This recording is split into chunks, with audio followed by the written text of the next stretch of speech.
प्रभु यीशु मसीह के मधुर और मीठे नाम में आज दिनांक 17 सितंबर दिन रविवार को आप सब श्रोताओं का हार्दिक स्वागत करते हैं। आज के दिन के लिए वचन लिया गया है यूहन्ना के पुस्तक उसका 5 अध्याय 35 पद। वचन कहता है, वह जलता और चमकता हुआ दीपक था और तुम्हें कुछ देर तक उसकी ज्योति में मगन होना अच्छा लगा। प्रियो, ऐसे लोगों का एक समूह है जो प्रभु के लिए उठते और चमकते हैं, और एक और समूह है जो उठने और चमकने वालों के प्रकाश में आनंद मनाते हैं। लेकिन कुछ ऐसे भी लोग हैं जो प्रभु के नाम पर महान चमत्कार करते हैं, और कुछ ऐसे भी लोग हैं जिन्हें चमत्कारों से लाभ मिलता है।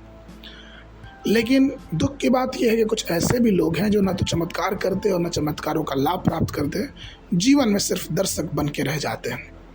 प्रभु ने यूहन्ना बपतिस्मा देने वालों की गवाही दी और कहा, वह तो जलता और चमकता हुआ दीपक था। हाँ, यूहन्ना बपतिस्मा देने वाला अपनी बुलाहट के प्रति दृढ़ था। इसलिए जो लोग उसके पास आते थे वे उसे पुकारते थे और पूछते थे, हमें अपने समस्याओं से छुटकारा पाने के लिए हमें क्या करना चाहिए। और वो प्रभु की शक्ति से बहुत शक्तिशाली ढंग से वो सारी बातों को उनके सामने बताता था, और वो उनके हृदय में उनकी पाप की स्थिति का एहसास कराता था। यूहन्ना बपतिस्मा देने वालों का आह्वान क्या था? यह पश्चाताप का बपतिस्मा देना और प्रभु के लिए मार्ग तैयार करना था।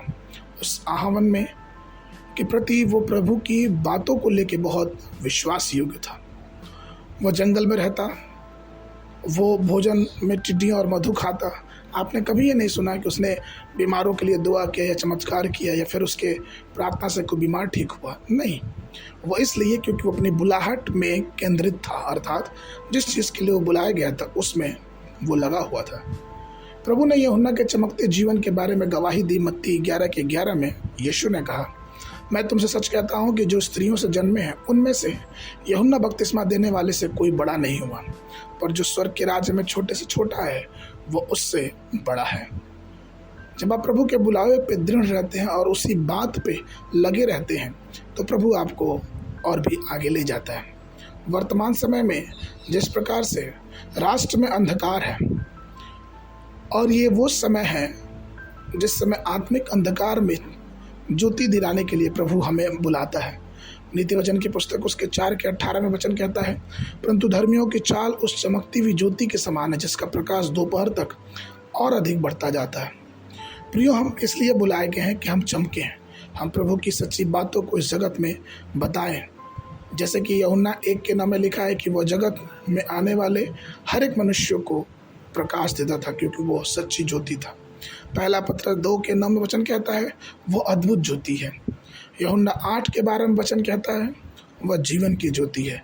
यशायाह 49:6 में वचन कहता है, वो अन्य जातियों के लिए ज्योति है। प्रभु में प्रिय लोगों, हम अपने बुलाहट को समझें और इस बात की पुष्टि करें कि क्या हम सच्चे प्रकाश में अपने जीवन को जी रहे हैं। क्या हमारे जीवन में प्रभु का सच्चा प्रकाश है, और क्या अपने जीवन में उस बुलाहट में दृढ़ है कि नहीं। आज के मनन के लिए इफिसियों के पत्र उसका 4 अध्याय 1 पद से लेकर 3 पद तक। सो मैं जो प्रभु में बंधुआ हूँ तुमसे विनती करता हूँ कि जिस बुलाहट से तुम बुलाए गए थे उसके योग्य चाल चलो, अर्थात सारी दीनता और नम्रता सहित और धीरज धरकर प्रेम से एक दूसरे की सह लो, और मेल के बंध में आत्मा की एकता रखने का यत्न करो। बाइबल अध्ययन के लिए सुबह के समय नीति वचन की पुस्तक उसका 27, 28, 29 अध्याय, शाम के समय 2 कुरिन्थियों उसका 10 अध्याय। परमेश्वर आप सबको आशीष देवे।